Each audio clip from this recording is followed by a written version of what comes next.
Oke guys, masih bersama aku Khairunisa di channel Cutik yang akan membahas tentang kisah mereka.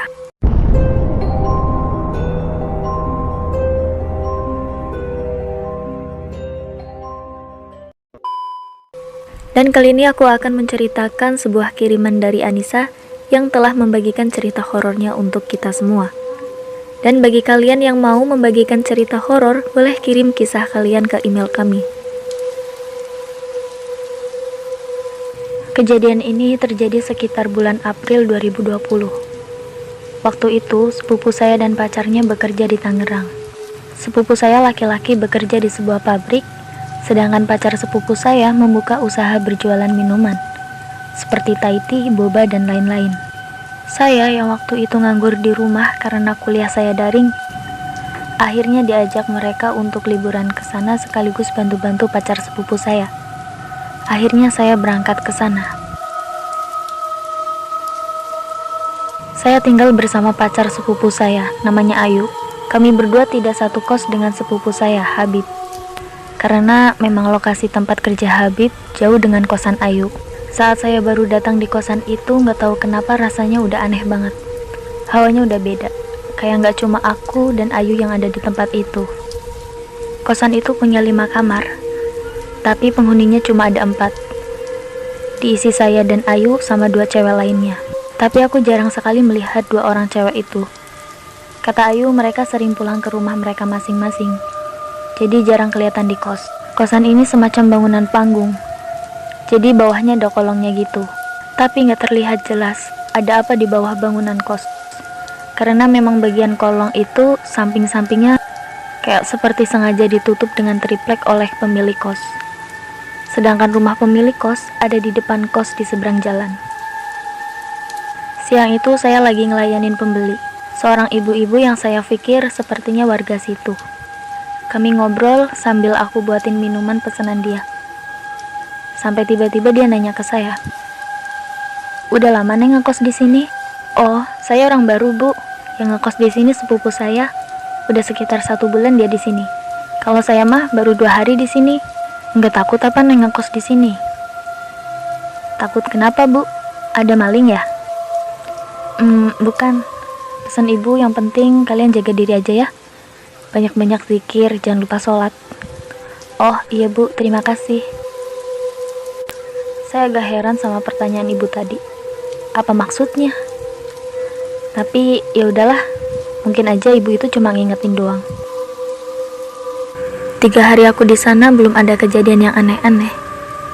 Sampai pas sore sekitar jam 5:30, aku pulang dari belanja.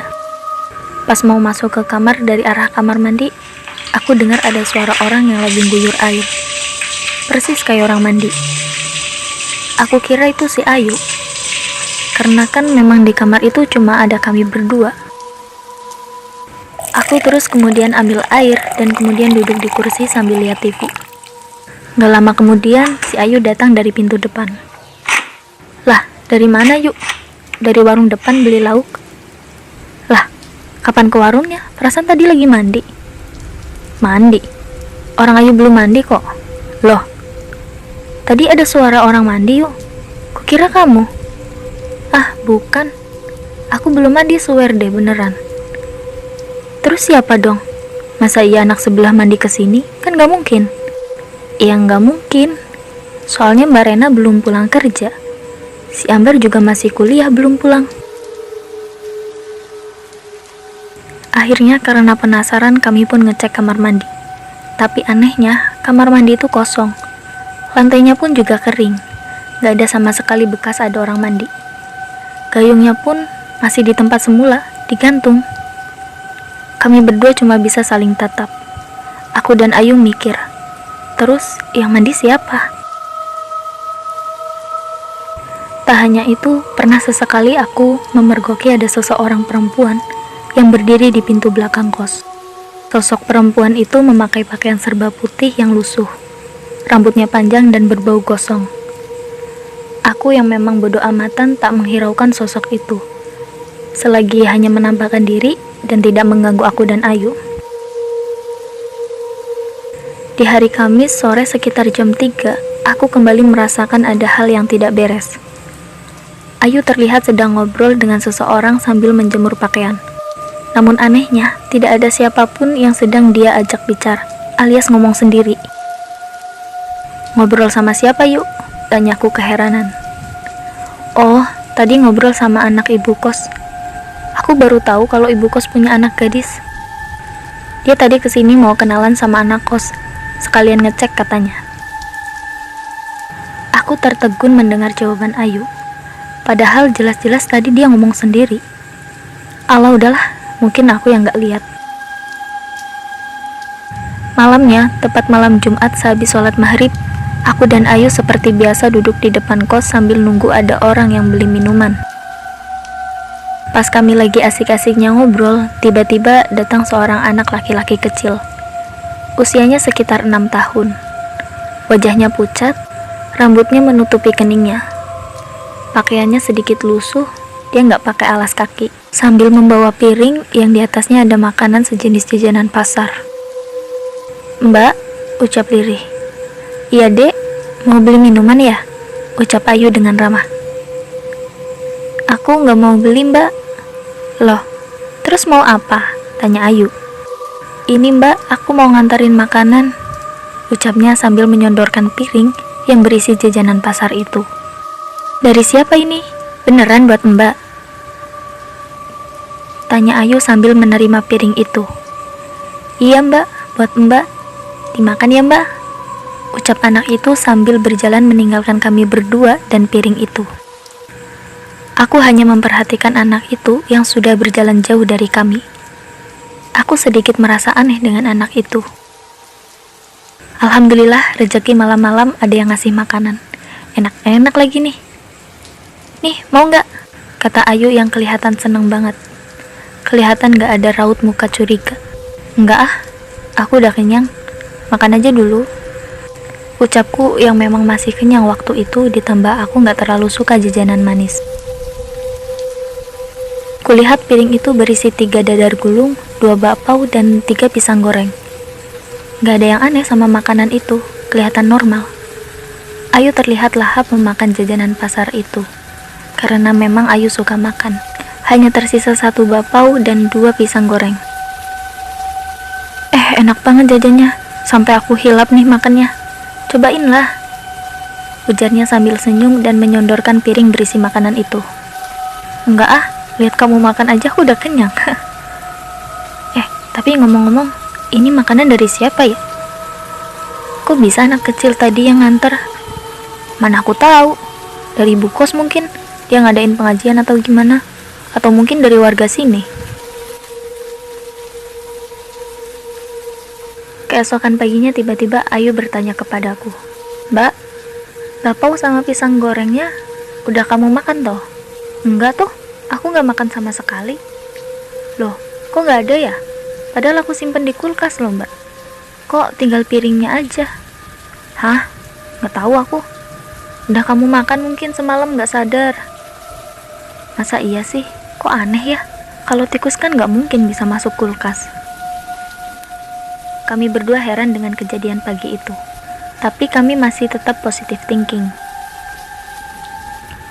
Sebelum ke pasar, aku dan Ayu mampir ke rumah ibu kos buat balikin piring semalam. "Assalamualaikum," ucap kami berdua di depan rumah ibu kos. "Waalaikumsalam. Ayu sama Nak Nisa. Ada apa ya? Kok pagi-pagi udah kesini? Apa ada masalah?" "Oh, enggak bu. Ini kami mau ngembaliin piring yang semalam. Makasih ya bu, makanannya enak loh," jawab Ayu. "Piring? Makanan? Maksudnya apa ya Nak Ayu?" "Ibu kan semalam nyuruh anak kecil nganterin makanan buat kami. Pakai piring ini kan bu?"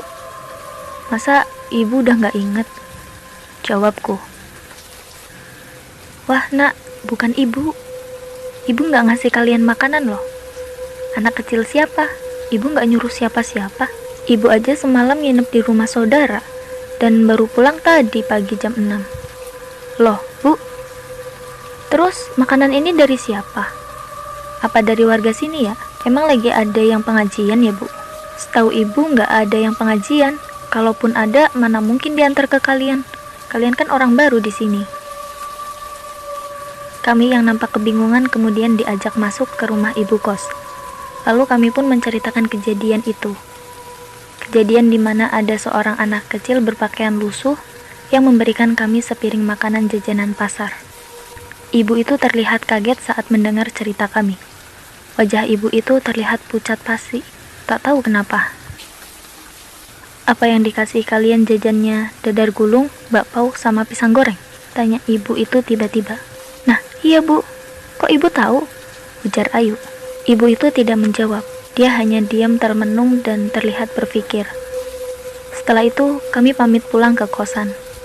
Kami tidak jadi ke pasar karena sudah hilang semangat kami. Kini pikiran bingung, penasaran, takut, campur aduk di otak kami. Siapa anak kecil itu? Siapa yang memberi kami makanan itu? Keesokan paginya, ketika bangun, aku kaget melihat wajah Ayu yang pucat. Keringat dingin terlihat mengucur di sekujur tubuhnya. Badannya menggigil dan dingin sekali. Jari-jarinya terlihat mengeriput seperti orang yang habis berenang. Bibirnya terlihat bergetar. "Kamu kenapa, Yu? Kamu sakit?" tanyaku khawatir. "Kepalaku pusing, Mbak. Badanku sakit semua. Perutku rasanya kayak ditusuk-tusuk. Perih banget, Mbak." Aku pun bergegas mengambil obat dan air hangat untuk mengompres Ayu. Perasaanku panik dan khawatir dengan keadaannya. Aku pun menyuruhnya minum obat dan mengompresnya. Aku pun menelpon Habib untuk segera datang ke kosan kami. Ibu kos juga ku telepon. Tak lama kemudian, ibu kos datang bersama dokter yang tak jauh dari kos kami. Setelah diperiksa, Ayu hanya demam dan tidak ada yang perlu dikhawatirkan. Aku lega mendengarnya. Dokter memberikan obat dan suntikan pada Ayu. Setelah dokter itu pergi, ibu kos juga pamit meninggalkan kami. Tak lama kemudian, Habib datang. Dia langsung menghampiri Ayu. Raut mukanya terlihat khawatir. Ayu kemudian disuruh istirahat olehnya. Saat Ayu tidur, aku dan Habib ngobrol di depan kos. Hingga akhirnya aku pun bercerita mengenai kejadian kemarin malam yang kami alami. Tapi respon Habib terlihat biasa. Katanya mungkin itu warga sini. Saat kami sedang asik ngobrol, tiba-tiba kami dikejutkan dengan jeritan Ayu dari dalam kamar. Seketika itu, kami berlari ke dalam. Di sana sudah nampak Ayu yang menangis dan menyembunyikan wajahnya dengan kedua lengannya, sambil bilang, "Pergi kamu, pergi." Kami berdua bingung, ada apa dengan Ayu? Aku dan Habib pun mendekatinya. "Yuk, ini aku Habib sama Nisa." "Hei, sadar, ini kami. Kamu takut apa? Kamu kenapa?" tanya Habib yang mulai panik. Aku melihat sekitar, seluruh sudut kamar, tapi memang tidak ada apa-apa. Tak lama kemudian, Ayu terlihat tegang dan membuka matanya. Kemudian memeluk Habib dengan tangis yang kembali pecah.